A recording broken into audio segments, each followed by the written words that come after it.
Welcome back to the Dream Journal. I'm Patrick Fitzgerald Fleck, and with me, as always, are Matthew Ledger Hey. and Mike Drew. This is a really good brownie. This episode, we're diving into what may be the most controversial volume of the Sandman, A Game of You. Okay, Matt, give us that synopsis. In A Game of You, we catch up with Barbie from the doll's house, who is in a bit of a predicament. It turns out there's a cuckoo living in her dreamscape, and that's bad for reasons that are never really explained. Barbie is assisted by allies both real and fictional in her attempt to stop the cuckoo from doing whatever it is that the cuckoo wants to do. Which is something, I think. I mean, it's not cuckoo for Cocoa Puffs, right? That's all we know. Did not appear to be. All right. So We don't see any evidence of Cocoa Puff's existence in the Sandman series to date. I mean, doesn't Lutz look a lot like the Cocoa Puff bird?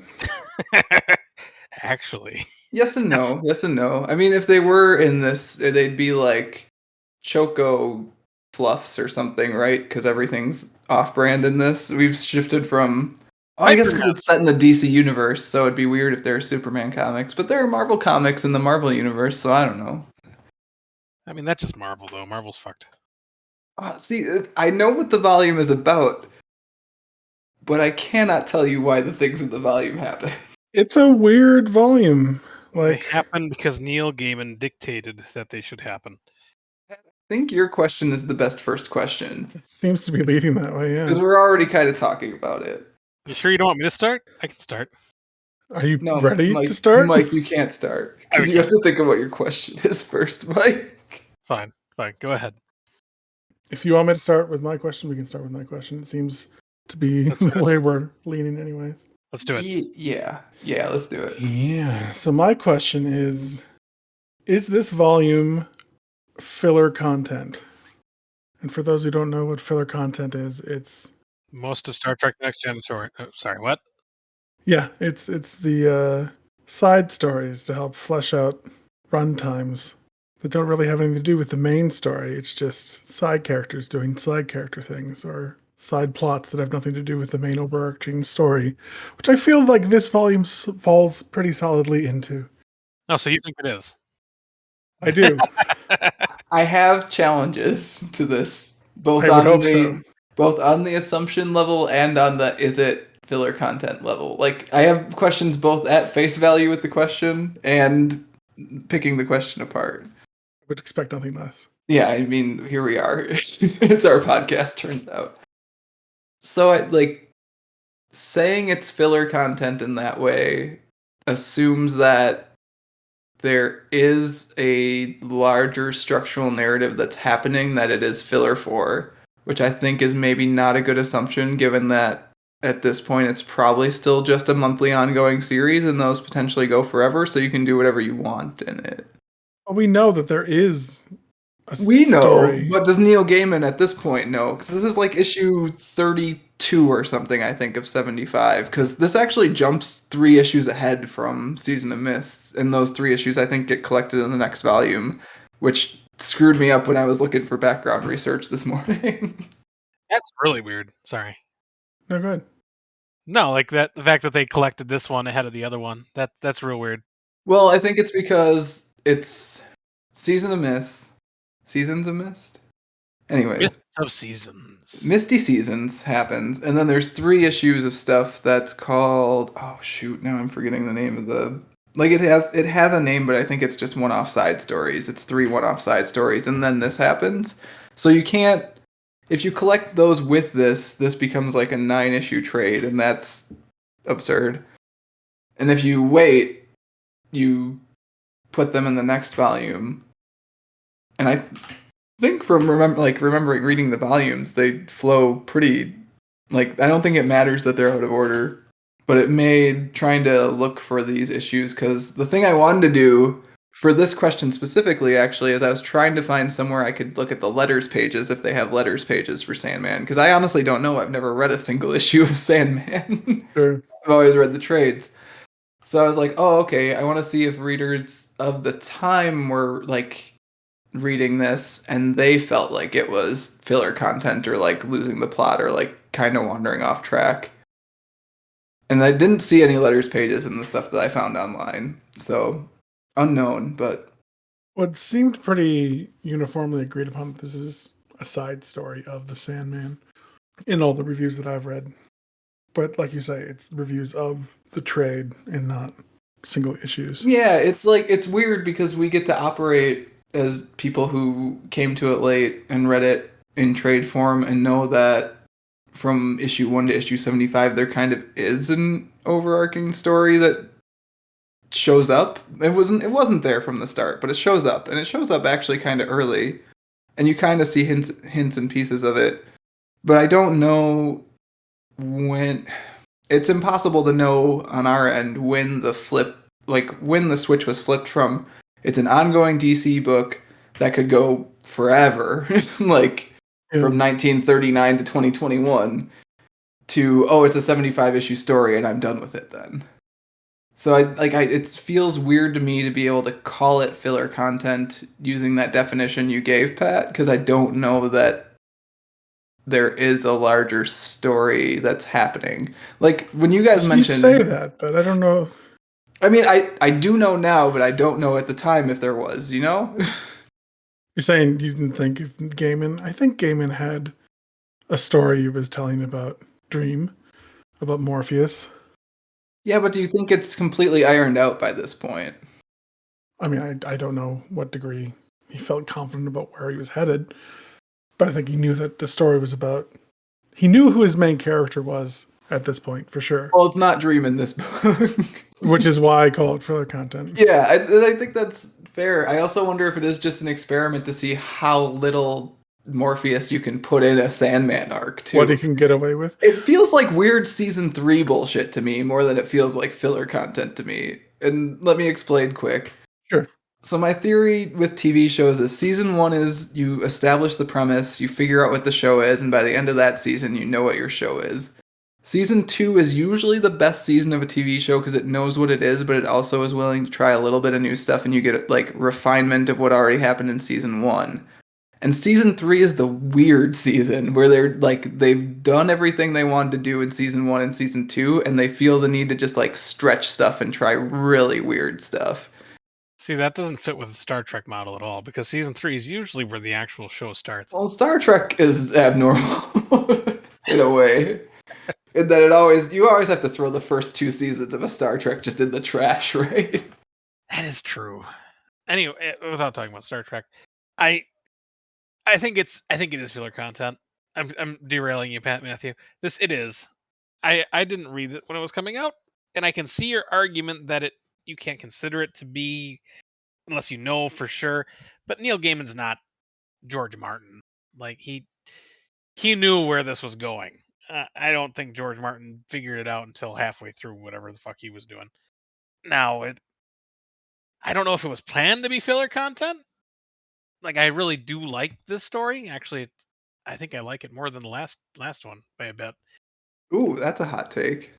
I do. I think it's the characters. I like the characters a lot. There's a lot of fun play between the characters in this one, and the fact that Dream isn't in it as much is sad because not sad, but the fact that I like it in spite of Dream not being in it as much that's what I'm trying to say is sad. I mean, Dream's a dick, as we've established. Yeah, he kind of is. Other issues. I mean, he tries. He tries in this one a little bit. Like we I was see, gonna say, is he a dick in this one? he tries. He's like, "Hey, I'm actively working on myself. Sorry, guys, I'm putting myself back together." Like we'll get to that in Matt's question. Fair. Fine. But yes, it like I bought these volumes when we were at Comic-Con, and I didn't know that there were other. I didn't even know until that the trades were collected out of order until you told me right now. Like it, it's clear that they set it up in a way to tell this story, and I think Gaiman would know very clearly where it's going ahead of time. So yeah, that's my point. My point being, Patrick's right, Matthew's wrong. Move on. See, I'm not even sure I'm right. I feel like the other thing that Mike just said that I also was feeling was that for it to be filler content, it has to feel like it doesn't matter also. And to the larger story, it does actually matter. I think there's an argument for that, but I'll circle back to that.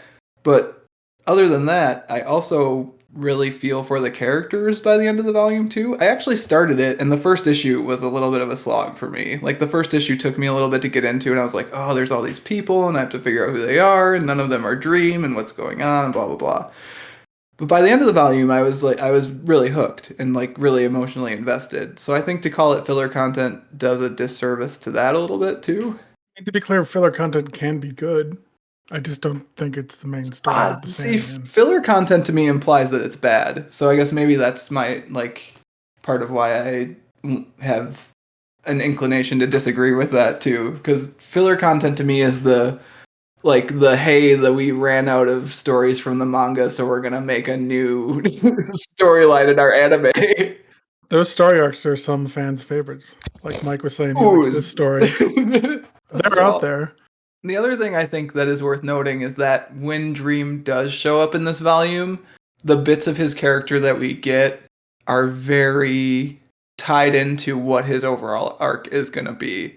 So I think the light touch of him that is used very well and like positions him in a place where he is making strides that we kind of see hinted at based on his actions in like the 5 to 10 pages he's in this volume. The fact that he's not angry with the women who invade his dreamland is what you're saying? Well, there's that. There's also the fact that he doesn't just like banish Nuala to hell for for disobey. Well, not disobeying. That was a him, very but, like, weird scene to begin with. a little bit. I'm gonna flip to it quick because I want to make sure I'm It's a looking at it 4-panel. correctly. Nuala says, I did a thing I shouldn't have. He says, oh, walks away, turns back, walks back to her and says, you did the right thing. It feels tacked on to me. Like Gaiman's like, oh shoot. That's where I think he's trying. Like he knows that he's been accused of being distant and uncaring. No, I And, think that's why it's in there. It felt forced to me. yeah, I'm fine with it. You think that the editor was probably like, "Hey, you need the character Morpheus to show up in this book in this Well, issue"? Nuala just appears on Barbie's TV for a second and says, oh, bad things are coming, which was random. And then that scene is randomly there to follow it up. I don't know. It wasn't That doing also anything does for me. kind of speak to me about the like. Again, I can't really tell you why this volume happens. So that is a point in your favor, I think, Pat, for like, is this filler content? Because like, I don't understand by the end of this volume what the cuckoo is, where it came from, where it went. I mean, the cuckoo is just an entity Yeah, but what who and where fell and into how? the dreaming. Well, it goes into the dreaming and then it leaves the dreaming. Where did it come from? What is it? It's What is just its goal other than just like, hey, I'm it's just here a and I'm fantasy gonna leave? creature. It has no. It has Its no. egg fell into Barbie's dream, and then Barbie stopped dreaming because of the events of Dollhouse. So it was trapped in her dream. See, but it's not even her dream, right? Like the place exists without her. So is The she land does. necessary? I don't know. That gets complicated, yeah. She's the only one that's currently using it. Without her coming back, it's going to be a lifetime before she. That's my headcanon. Is that Well, I mean, that's sort of true. They say that this is one of the what's the term? Aries, right? Scurries, yeah, Yeah. of the dreaming. Which is defined in the intro in mine. Yeah, I always start reading the intros, and then I turn the page and see it's 6 more pages of this, and I'm like, I'm not going to read the whole intro. They're so I wish they would be more concise. I'm trying to think of the word for up their own butt that's not up their own butt. Verbose. This intro was actually quite interesting. I usually read them after because I don't like to have. Well, this one summarizes the whole thing, right? That's the what I thing, feel right? Is like most of them are like, "Hey, I'm going to tell you everything about the story you're about to read." And it's like, no, I'd like to read it myself, please. Pretentious. That's what I was going for. I intentionally skipped forward. Sorry, guys. How very forward of you, Mike. I know. It's our state motto. But yeah, I think you're right, Mike, that this is an older part of the dreaming that is not used. In fact, Morpheus is surprised that he hears things are happening out there. So yeah, I think, but yeah, it doesn't really make any sense why does Barbie hold sway over this cuckoo entity? Cuckoo, could you? I Again, don't know. like eventually the cuckoo just gets what it wants and leaves, and there's no real conflict, right? It sort of feels the same way to me, I guess, that Season of Mist ended up playing out, where there's a whole bunch of people yelling about stuff and doing stuff, and like bad things happen, but at the end of the day, the cuckoo could have just gotten what it wanted and flown away, and it would have been the same as if nothing had Yeah, happened. I mean, I think there is going to be repercussions, but it's not going to be in our reality. So it's someone else's problem. So the other bit that makes it not filler content is that there's an ending to a certain section of the dreaming in here, and that is a thing that is worth thinking about going forward. I I see guess, nothing, no parallels that would ever be drawn. but I had always been under the impression that, I mean, it's dreams. It's not going to be permanent. It would always be in flux. It wasn't Yeah. surprising or. No, but I mean, it's an introduction to that concept on a small scale, I think, to introduce you, or like to get you start thinking about that concept on a larger scale, which we're gonna. Sure. And I know these characters appear later on in the story, so in that way, it's not quite filler content because they do touch on the main story of the Sandman. But I don't know. My problem is where I don't have a problem with the collection of short stories like we saw in Volume 3, which is called Dream Country. Dream Country. Dream Country. Thank you, Mike. So, like a collection of short stories I can get behind and still say it's shaping the world of the main story because it's only single issues. Like the stories don't. Yeah, you're not being asked to spend 6 issues worth of time inside a story that may They or don't may not overstay their connect with welcome, you. right? It's like, oh, this is a weird thing. Oh, that was fun. Now we're on to the next thing. Yeah. This one's an entire volume that's its own story. Where, like you were saying, nothing really happens, and like the bad stuff that does happens is because of things happening. Like, what's her name? The witch pulls down the moon, and it causes the storm that kills Wanda. Did that cause the storm that killed Wanda? Yeah. Yes, directly caused it, Mike. The hurricane is caused by the lack of moon for like what, the 5-10 minutes that she called it down.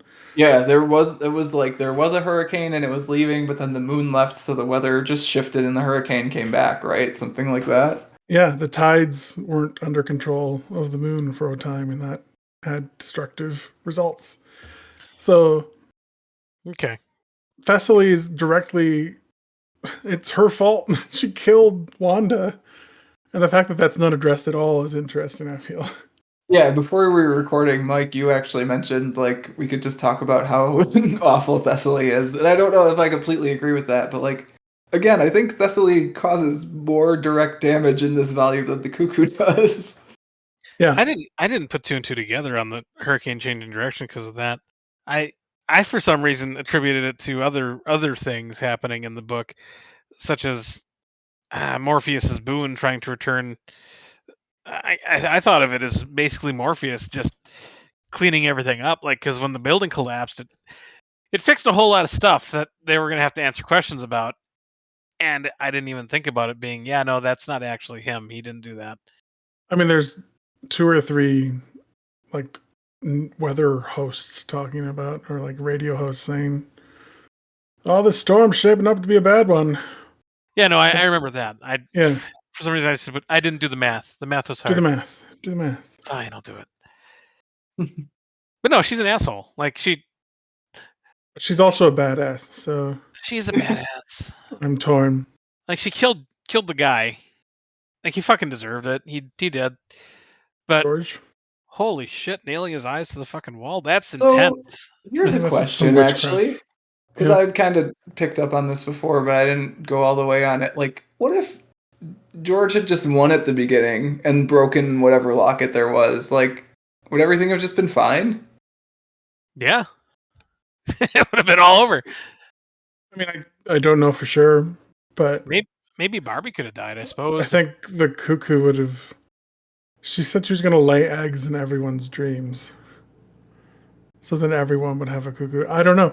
I don't know what the cuckoo, like Barbie, was she influenced by the, like, bad things were happening to the people that she lived with at the end there. So I guess eventually if a cuckoo laid eggs, it wouldn't be good. But I mean, like, I guess, but like at the same time, I don't. This is, I think, the first volume of this book where I look at it and I'm like, the mechanics don't make sense. Like, I don't understand the fundamental rules of what's happening, and it's actually detracting from my enjoyment of the Yeah, volume. this is the one where you got to like squint and move quick, and it's that was a fun ride, and move on to the next one.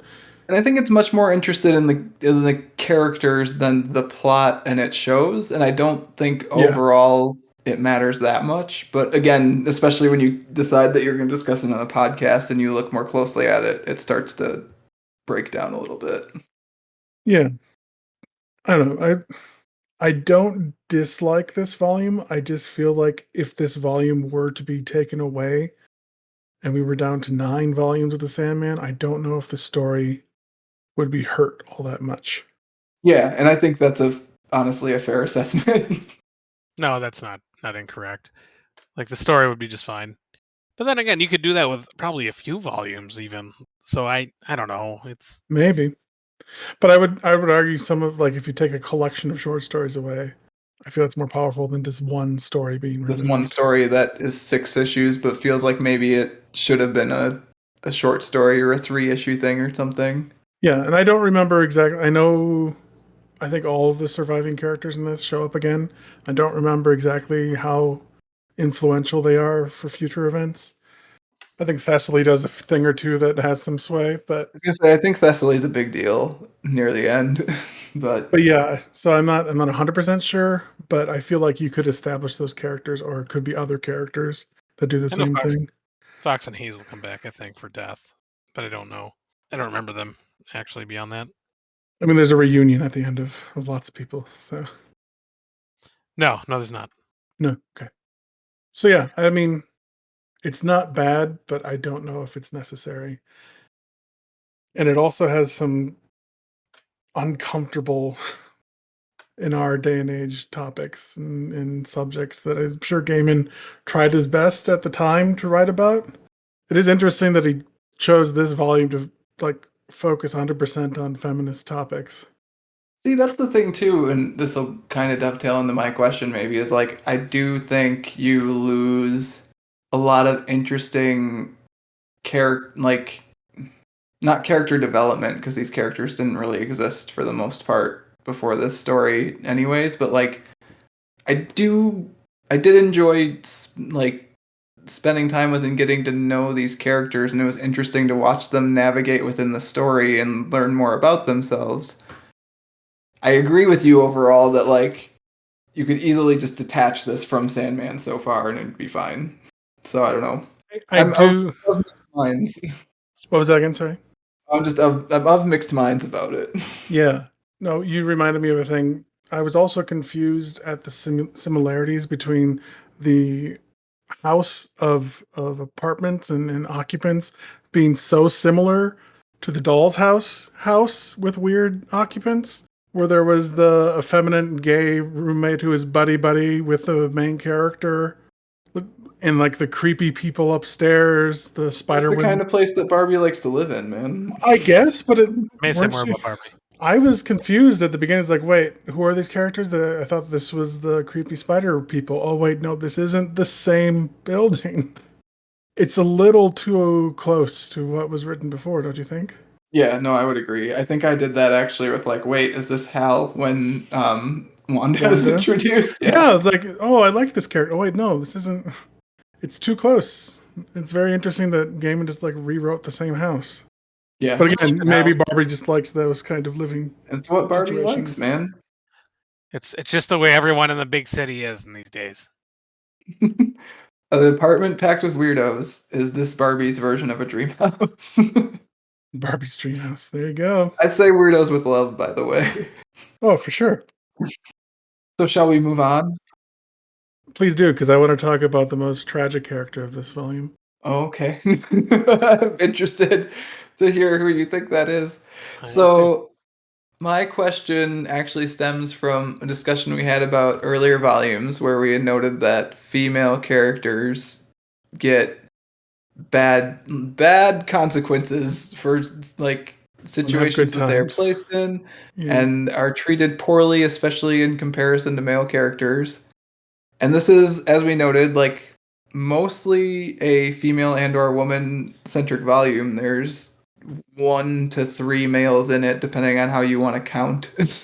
Are you saying some of her childhood friend toys and Oh, I guess fantasy I didn't even world? count the animals. I was I don't know if they're specifically gendered, thinking so I don't know. I was specifically thinking George, Lucian, and then Dream, quote unquote. Although Oh, Dream, you I would include say, Lucian? Is oh he yeah, in this? he's in it for in the background for a second. He Okay. doesn't have a line, I don't think. He just should. Okay, sure. So, anyways, I guess the thing I was thinking about is, does this volume with its female and/or woman main characters address our concerns about the outcomes for female characters in other volumes? And we're gonna do our best to discuss this while also recognizing that we are 3 dudes. Yeah, if ever there was a volume of Sandman that we are not equipped to talk about, Hey, it's this one. it's the one with feminists and trans issues all over the place. So yeah, let's get into it. We To say, dedicate. add us. Be nice if you can. We're trying our best. I would say no. This is not. This is true to form. Gaiman just wrote a Gaiman story. Really? Yeah. Okay. You don't agree? You feel I'm otherwise? I'm on the fence. Give me just looking through my volume again, and I don't think it makes up for the previous, just off the wall garbage. It breaks the mold pretty well. I don't know if it doesn't make up for, previous fridgings, but No, and it's that's not what I'm like. I'm not hoping for it to have solved the previous issues. I'm wondering if you would classify it as the same or I mean, quote unquote better. it's hard to judge it starkly black and white like that because do it. different characters have different outcomes at the end of this. Well, I see, even that in and of itself, I think, is something, right? Like in a book that is 99% female characters and/or woman characters, Sure. they don't all suffer horrible fates. Most of them make it out alive, and Yeah, like but also not in a worse position than when they started. And even somehow in death, the ones that the one that dies, I think, gets a pretty happy ending, which I is. want to talk about that.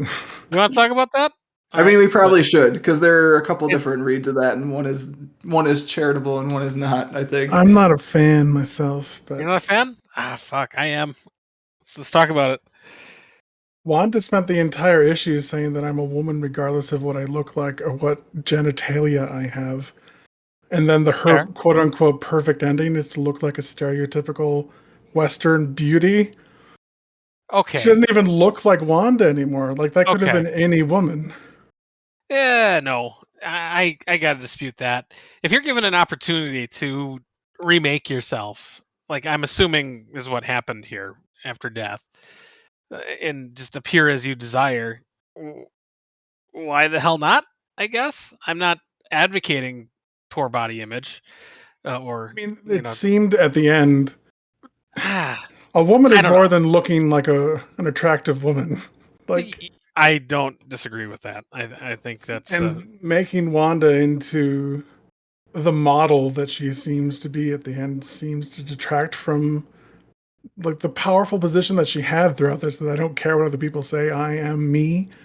And then at the end, that's not her. I So I think I read it as that's what Wanda wanted to look like. Like that's what Wanda always pictured herself being. maybe, but I don't, if you think I mean, I would I, agree with Mike on and this one, actually.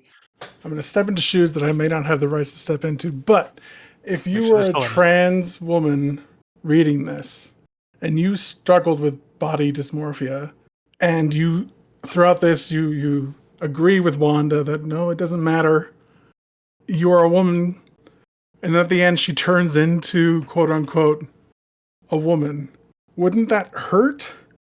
Wouldn't that feel like a betrayal? Except she's dead. Like there's no. I see your point, Patrick. It's a good point.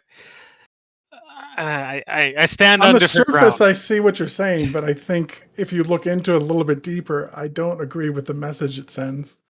See, but even in the volume, like Wanda has taken actions to change the way she looks. Like she talks about she's had electrolysis, she's taking hormones, she's on the fence about the surgery and very scared of it, and like, but I don't think is still like made the decision yet, right? So for her to want to alter her appearance doesn't feel false to me, I guess.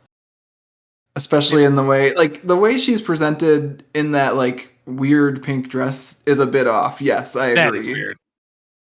That's some Kaylee It's shit like right there. super feminine. I don't know. It just felt wrong to me. It's Kaylee's dress from Firefly. So yeah, that's kind of why I said I think there's a way to read it charitably and a way to not read it charitably because I think the overall intention is good. I'm not sure the execution nails it, Sure. which I think is your issue for sure, Pat, is that like if you look at that person like yeah, like looking at it, you're right. Like should Wanda be wearing that like weird pink bow dress? Well, the fact that she Probably not. she tells the gods to stick it up their ass. That's how strongly she feels about her being a woman. No, she tells George, who's No, she says telling the her. gods. The gods could stick it up their ass. They're, I'm a Yeah, sacred, woman. they're after she's sacred recta. let's be specific. Whatever, but still, like and that's after she's that was told a by George that the strong gods believe that statement. he's a man. And that's not necessarily whoa, fuck everything. That's a if they believe that, fuck them. Which Yeah, no. but then I'm going to conform to what society deems as. I have a problem with it. See, I think it's not just society. I think it's what she thought is beautiful, what she wanted to look like. Fuck it, Patrick. We can't stay up till 3 arguing about this, but it's a good thing to argue about. I will say, Pat, you've nudged me the other way on my opinion a bit, for sure. You've entrenched me in mine further. That sounds correct. Sounds about right. Yeah. Okay, so we've talked about Wanda. Who else? Well, like Foxglove and Hazel, Oof. they're quote unquote better for their time in dreaming. At least it gave Hazel the opportunity to open up about being pregnant, Eh, which I think would have happened regardless of whether or not they were in the dreaming. Well, yeah, at some point you can't really hide that anymore. So I don't know if that actually could be like. we don't really get to see the outcome there, do we? Like we just see them kind of reacting in the dreaming yet, so we don't see. I know we see Fox very, very maturely handling the fine, we're having a kid, uh, but we don't actually see them living happily ever after. So I don't know. I don't know if they're better. I think they've gone on a journey and they've returned from it. Maybe. Which I think the same could be said for Thessaly. Like, she choked out an imaginary bird. She didn't fucking choke it out. She fucking murdered it. Holy shit. That was She death. she killed George, who at that point was he really human? I don't know. It was Birdman. He was an agent of the cuckoo. Not I only think- did she Oh, go ahead, ahead. Mike. I was saying, not only did she kill him, she disfigured his body. I mean, that's In- just witchcraft, Mike. I mean, Okay, it's just witchcraft, but I'm saying if the FBI walks in on this shit, there's several more charges being added right there. I don't think Thessaly would care. Uh, maybe not, but it's still it's pretty fucked. So would you guys agree that in previous volumes, some of our issues with female characters was that they were more objects to be acted upon and or used and not actually agents of their own destiny? Yes, Is that a decent summation of our previous issue? I believe so. Sure, you're saying like Nada and whatever her name is. I can't think of her. Rose. Rose. Rose a little bit, and then no, the Muse I think is who I'm trying to think of the name of right now. Oh, sure. Nope, it's not gonna come. I'll get it. Hang on. That happens a lot. The muse of epic Ayo. poetry. Calliope. There you go. Calliope. There we go. Calliope, yeah. And also Nuala a bit, who got to do something in this volume. Sort of. Not really. I mean, kind of like she, as opposed to being given as a slave, got to do stuff and be rewarded for it. She made her True. own choices and was rewarded. So I guess that's kind of what I'm trying. Like, I think that's where I'm trying to figure it out. Is like, in this volume, do the female and/or woman characters like are they agents of their own destiny? And I would say overall, mostly yes. Like they don't Yeah. feel like they're plot devices. They feel like they're very central to the story, and the story is about them in a way that, again, the plot itself doesn't really make sense to me, but I care about the characters a lot. Yeah, I mean, yes, but at the same time, there's characters like Maisie Hill. Do you remember Maisie Hill? Yeah, see, that's where it breaks down for me a little bit. That's the one where I was like, oh, Remember well, this poor black woman whose crime was only she was afraid of dogs? she's dead now. She died. Who died to save Barbie, I guess? I mean, yeah, that'd be Like, how it was written. what did Maisie Hill do to you, Neil Gaiman? Goddamn. She was It's a side also character. unfortunate that the LGBTQ plus character and the black character are the two that die at the end of this. Well, I mean, there are a lot of LGBTQ plus characters in Oh, this I'm sorry. volume. There are Hazel and Fox Club. Okay, But the no, trans I character also, and the again, black I think character. there are charitable and uncharitable readings of this volume, and the uncharitable reading is the trans character and the black character die at the end. Died so the blonde could live. So that so the wasp can live. Oh boy. So yes, 2 steps forward, 1 step back, maybe. I do also think that's the uncharitable reading, and I don't think it's the correct reading. It is worth pointing out, though. Of Maisie Hill? Or Well, yeah, like I think the summing it up as, hey, the trans character and the black character die is but they very, do. And very, there's no reason for them to very die. Like, soundbitey in a Fox News sort of way. but how else would you character? There's no reason for them to die. Like the event that is killing them is caused by them going in to solve a problem that they weren't needed to solve. That's So, really annoying, right? Like the 4 women do all this crazy witchcraft and are walking the path of the moon, and they get there and they do nothing.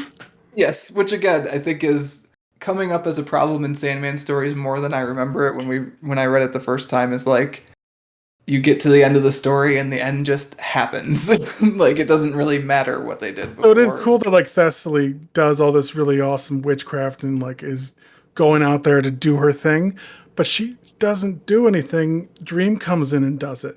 So in Yeah. that way, it's the same as it's always been. Yep, still undercut for sure. So yes, I think there is some slight improvement, but I think it's still basically what it has been. I mean, Yeah. Tesla got to kill George. That's nice. It's true.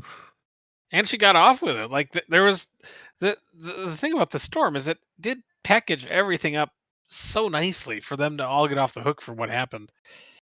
It just that's the part that kind of confused me because it seemed too good to be true. That Oh, you really didn't like Wanda or Maisie, did you? God. I'm not saying fuck you, Patrick. It just, but it for the people that were in the dreaming, they got out of this unscathed. So that's why I thought it was it was a little too good for them. I do No, think Wanda's funeral thematically is integral to like pushing the plot and the theme in the direction it needs to go for the end. So I I feel like the theme of this is identity, right? yeah. yeah, Having the fortitude to be who you are.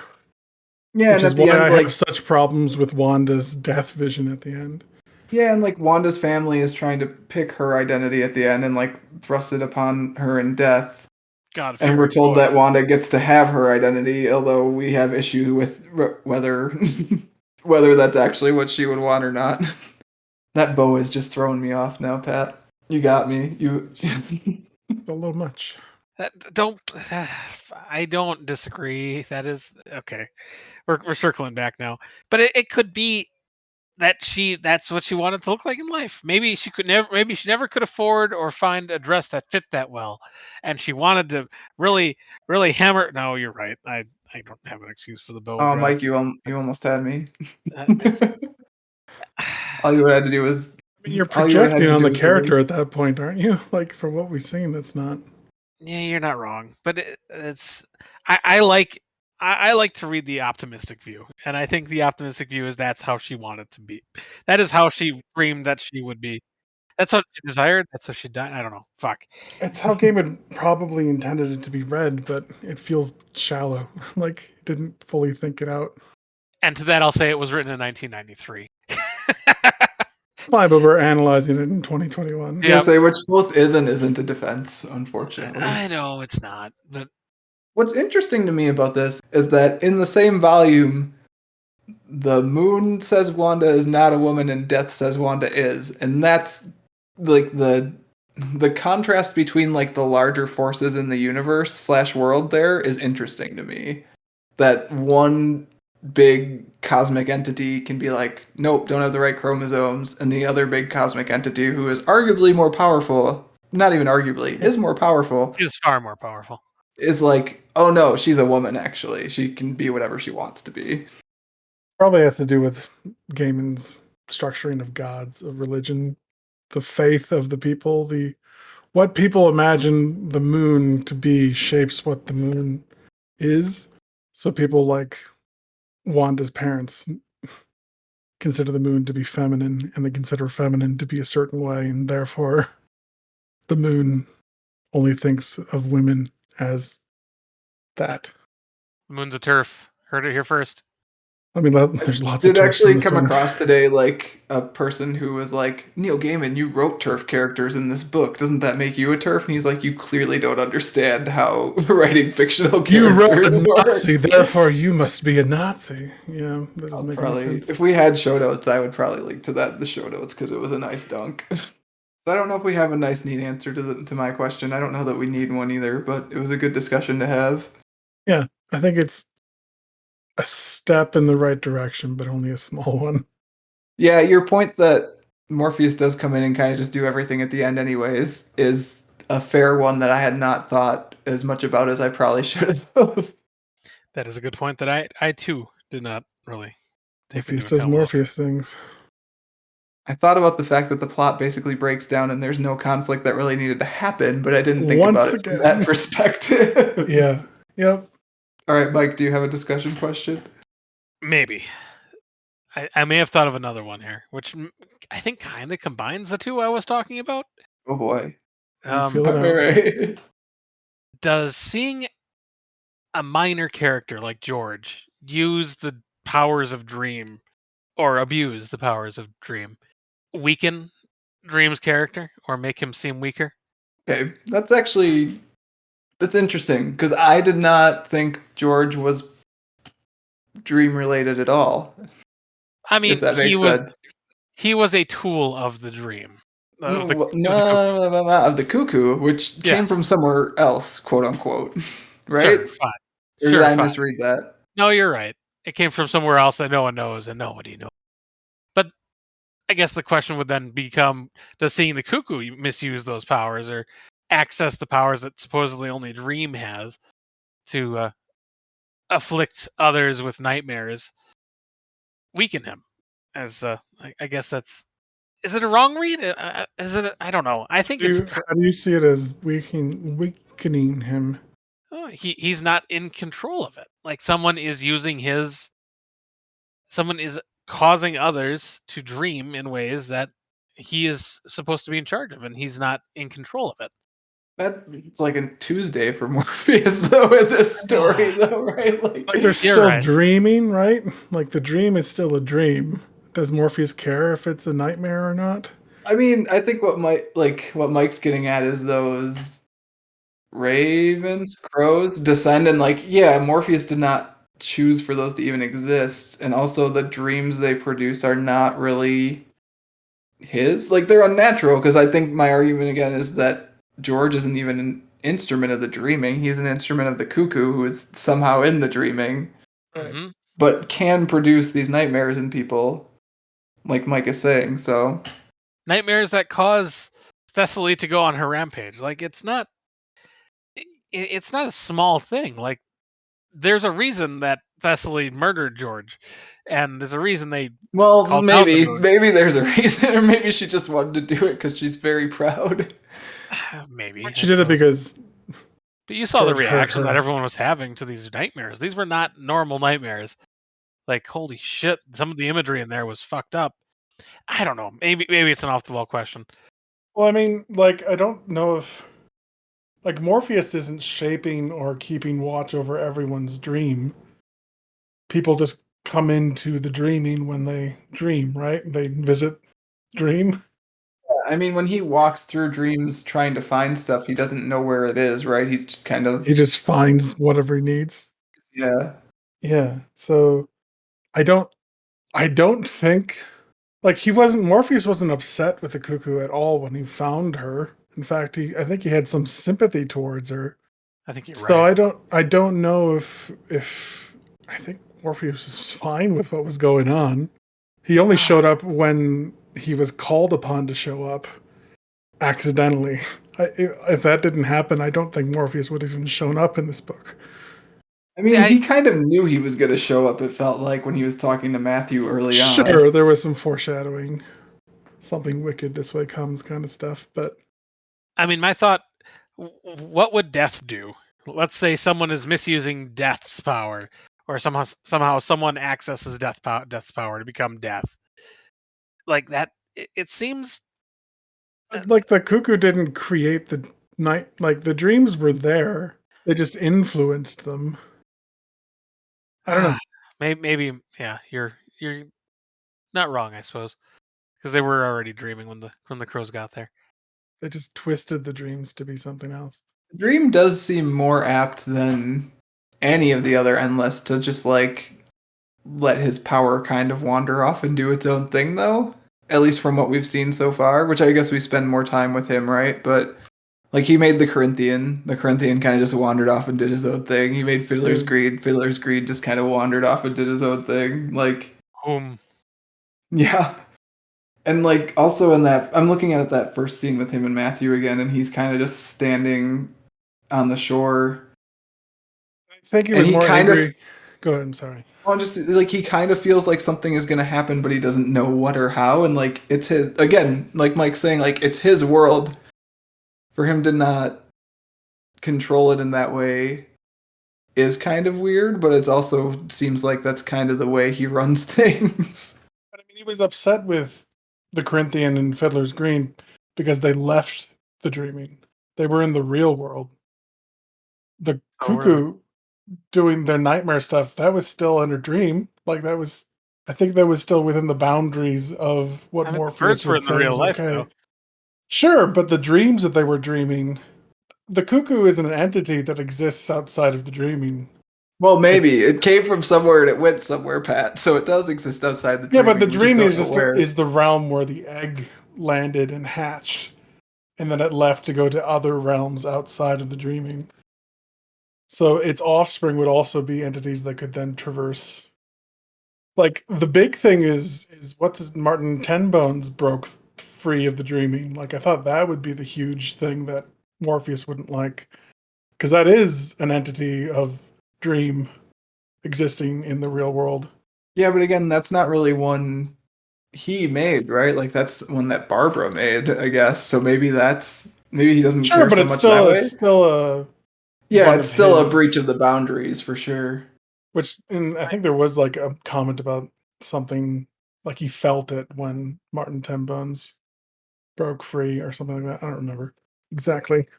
I'm just thinking that it's showing definite cracks in his armor, whatever armor might be there. He's not in control of any of this shit. He's in charge of it.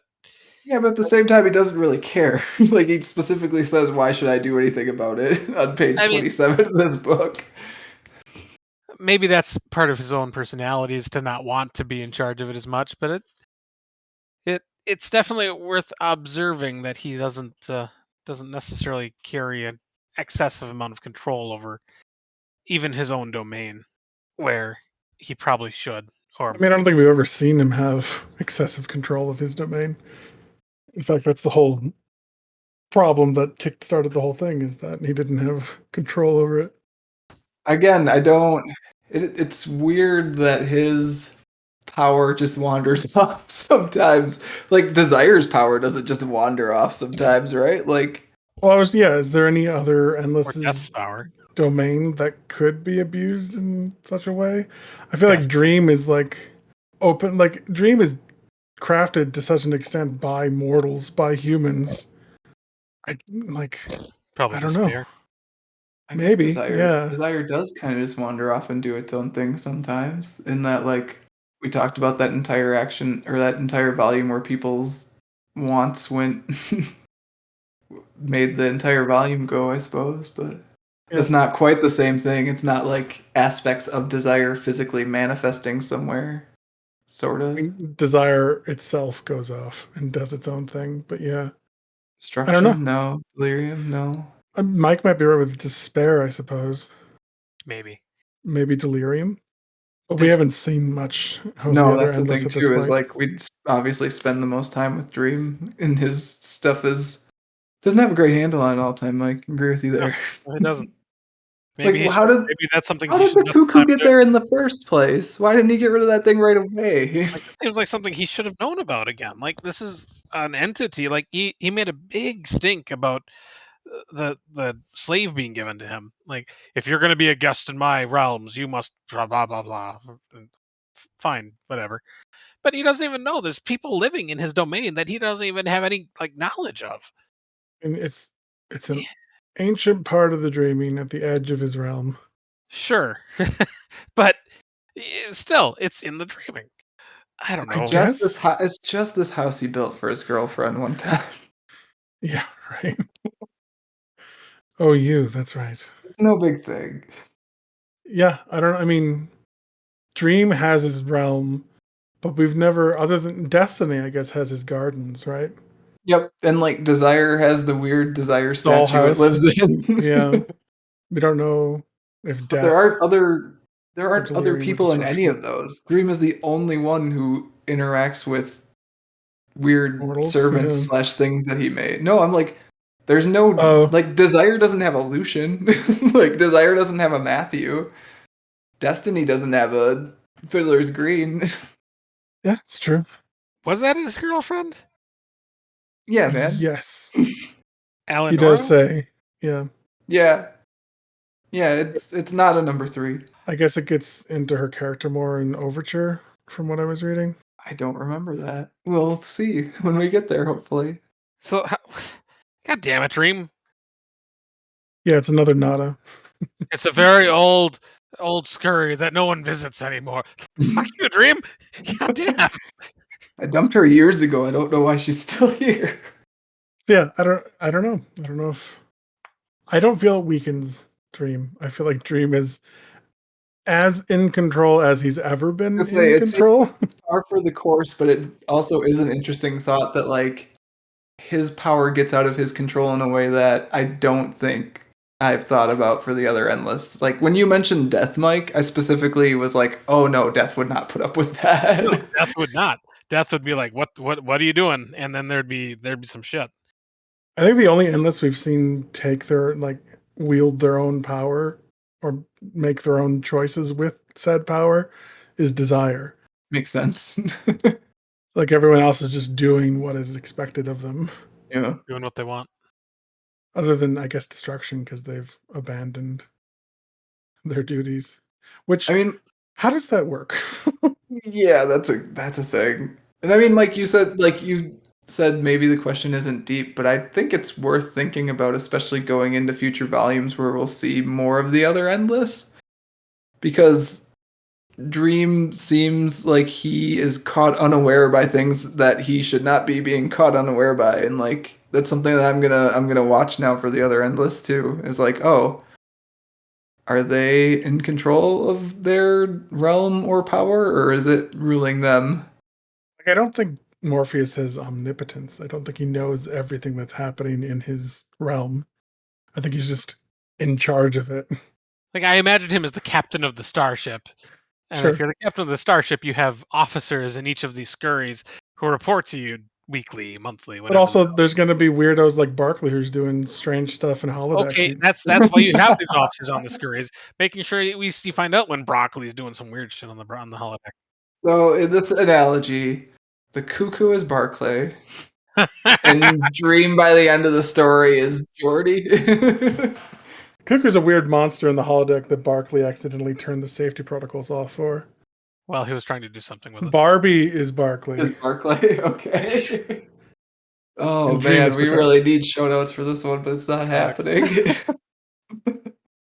Yeah, Mike, I think your question was fine. I think we got interesting discussions. No worries. We did it. And we didn't have to talk about cuckolding, so We can still talk about cucks if you guys want. lost. Well, that'll do it for this entry of the Dream Journal. Next time, we'll be discussing Volume 6 of The Sandman, Fables and Reflections.